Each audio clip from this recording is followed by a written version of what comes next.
Welcome again to my tens and tens of friends. It is me, Teacher TJ, and today we will be rewinding and reviewing Abbott's Elementary Season 2, Episode 5, Juice. Who got the juice? I think I titled this, Who Got the Juice? That's a movie I've never seen, but being in the community, you will always get people quoting movies. So while I've never seen a lot of these movies, I know the lines. I know the quote. Anyhow, this episode opens up with Jacob going into the principal Ava's office asking about his missing bike. Now, why did he do that? Because Ava just about laughed him right on up out that office. She laughed at him because what self-respecting adult rides a bike, I guess? I don't know.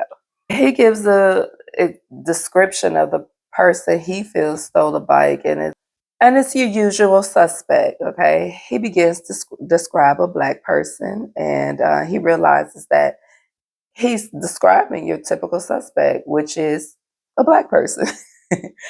Ava gives him a hard time, so he just leaves. Next, we have Janine in the cafeteria at the lunch team meeting. She's doing a presentation about juice, and they're wondering why is she there. The lunch staff, they are confused on why she's there because yeah, it's an open meeting, but not really.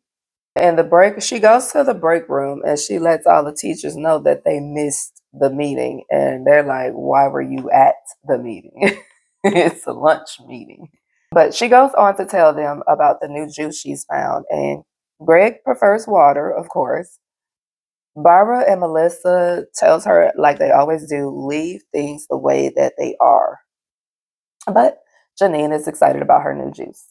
In Melissa's class, Miss Schminty, she's teaching math, and her teacher, Ashley Garcia, she's being a bit disruptive. Not surprised there.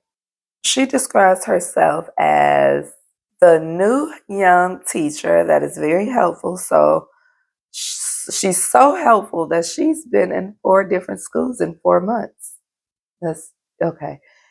And the cafeteria, the kids are drinking the juice and they're loving it. And Janine is very happy because they're drinking the juice and it's healthier and they get more juice, like 2 more ounces of juice than they would regularly get. And it's, less sugar. Ava is in her office reselling clothes from her closet on her TikTok shop.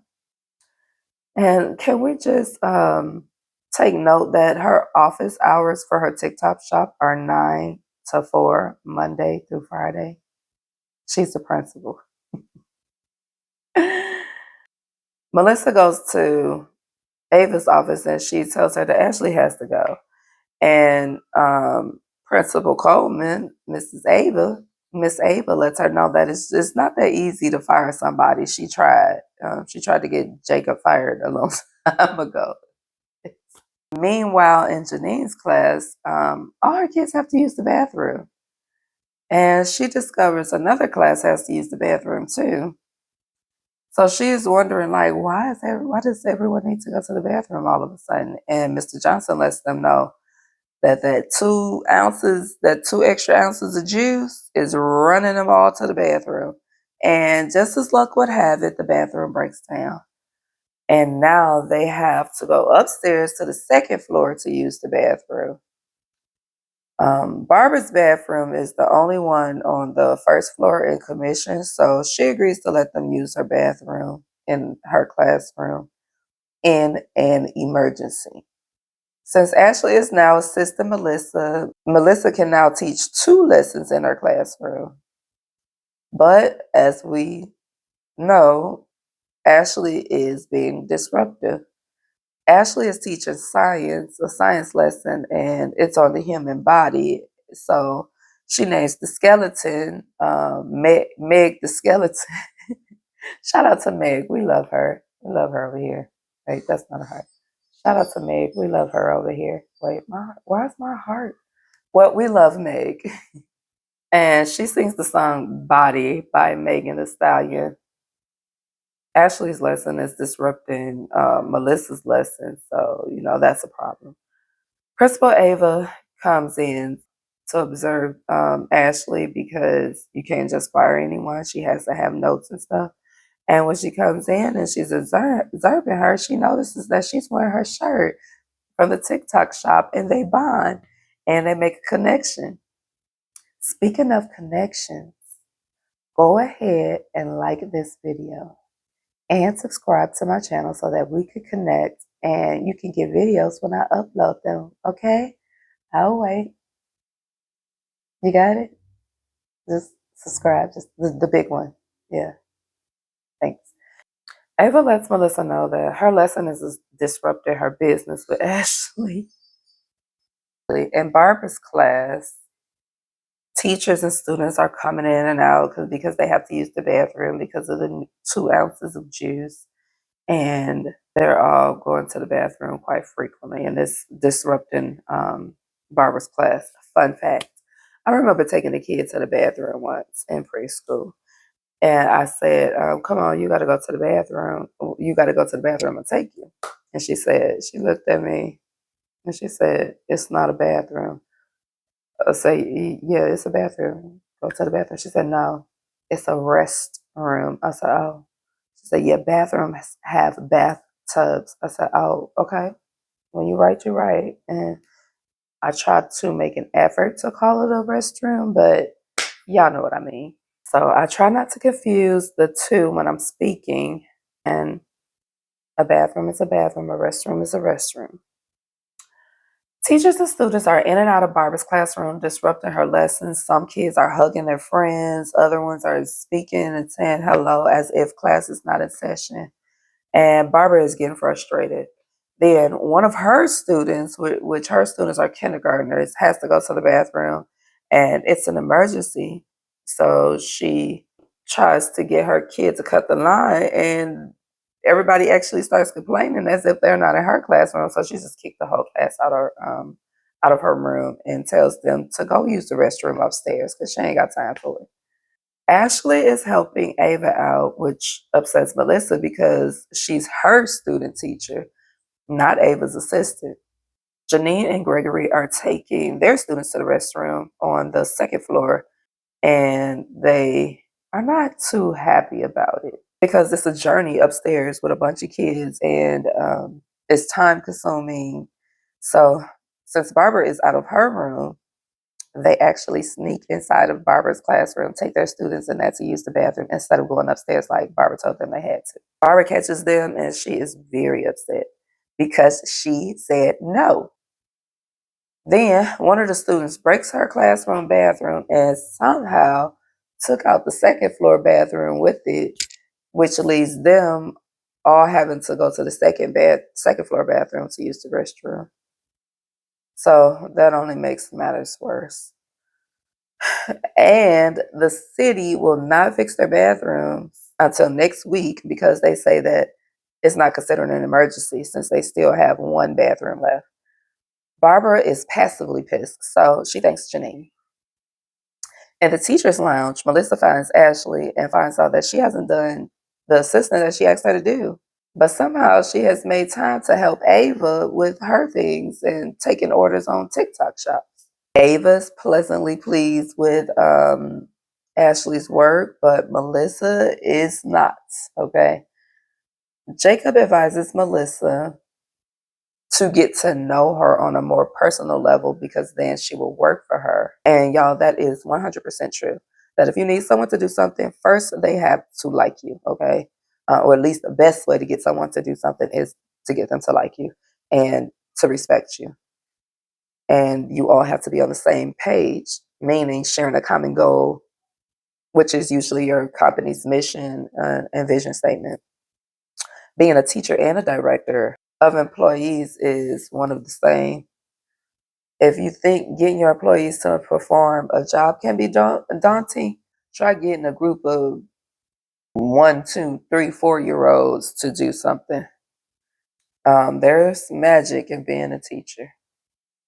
And since you have the pleasure of coming across one, me, TJ, Teacher TJ, I think that you should go ahead and subscribe to my channel so you don't miss out on such a wonderful teacher.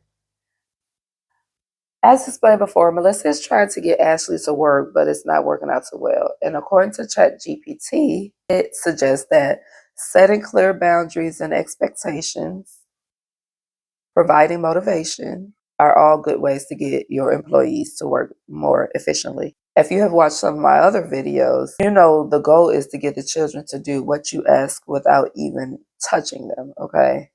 And kind of like without even saying it too. After working with children for a decade, I realized that some children can be floppers. So if you're trying to like get them to walk to the carpet with you and then they just drop to their knees because they don't want to go, I am not here to fight with the kid. Plus, self-preservation is important, okay? I will not be breaking my wrist or throwing my back out trying to lug kids around. Mm-mm. And I do not subscribe to raising my blood pressure for a story time. Mm-mm. So if your child does not want it, then that's on them or that's on y'all. But my goal is to have them to do what it is that they're supposed to be doing. And I prefer not to touch a kid at all. So I don't carry kids to the carpet. I don't drag them to the carpet. I don't want anything that could lead to me, a child saying, "Oh, well, she pushed me to the carpet." No, no, I didn't. You sat over there and you watched us read the story because, mm-mm. So the best way to get them to go is to thank the other kids who are already sitting at the carpet. And I go as far as to sing a song, and it goes, "I like the way that Kim is sitting. Let's give her a clap. I like the way that Ashley's sitting. Let's give her a clap." As that song is being sang, kids want their name called. Kids love praise. So without even having to coerce them to go into carpet, they just come because they want their name called. And then I get to carry on with my lesson. Chat GPT, I'm gonna call it Chatty. Chatty also explains that building a good relationships will help your team, and I'll say your students also work for you. Creating structure and organization is definitely important because almost automatically every day, 10:30, my students are looking for me to read them a story. If I'm not at that carpet by 10:30 to read, or the other teacher is not at the carpet to read them a story by 10:30, they're probably reading to the other kids on the carpet at 10:30, and then at 10:45 is affirmation. Those two parts of my day are standard every day. Those two things are going to happen, except for on Wednesdays. Instead of reading a story, we do Bible study, and it happens like clockwork. Coaching and feedback is another good way to get your employees or your students to stay on the same page of accomplishing a common goal. You can always go back and speak with a kid at another time. It doesn't have to be in that moment if you don't have the time, but if you do, acknowledging that, hey, you went to carpet today and I like that. Good job. Keep it up. And I want my students to feel like they are important and wise enough to make good decisions. So I make a note of positive actions, and we can have conversations that show that I support their good choices as well. While Melissa may be thugged out, the best way to get her co-teacher to get her to work with her is to be supportive and to form some sort of bond with her, because she may not be around for a while, but she's there now. So working with someone that you have no connection with can be difficult. So it's best if you can to try to form that connection. Upstairs, Janine runs into Barbara and she apologizes, and they come up with a plan to fix the problem. And in Melissa's class, Ashley is teaching the students to bang on the desk. She's banging to grinding for the clips. Um, Shout out to the clips. The song was such a bop when it came out and still is today. One thing about Abbott is they are going to represent their Philly natives, and that's pretty dope. I would not be surprised if I seen Just Hilarious or Don't Call Me White Girl on this show because they're from Philly too. Barbara walks in to borrow the bat from Melissa. Melissa lets her know that it's taped underneath her desk and to wipe it down when she finished. So Barbara fixes the bathroom problem, and Janine takes care of the bat. And Barbara lets Janine know that she can speak with her for an hour once a month for office hours because Janine really looks up to Barbara as a mentor for teaching. At the end of the show, we get to see Principal Ava go to use her own laboratory in the basement. And she says, if you're wondering if I have a bidet, I do. And that was the end of that show. And thank you again for tuning in. And if you're new here, thank you for subscribing if you did so. If you're not, keep coming back. Maybe you'll subscribe one day. But to my tens and tens, thank you so much for watching, subscribing, and I will see you in the next one. Bye, 10.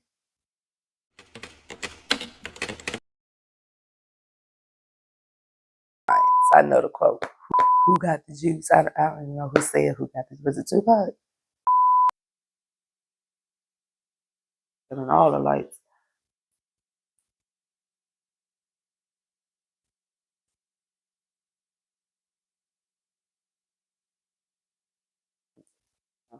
I would not be surprised if I seen just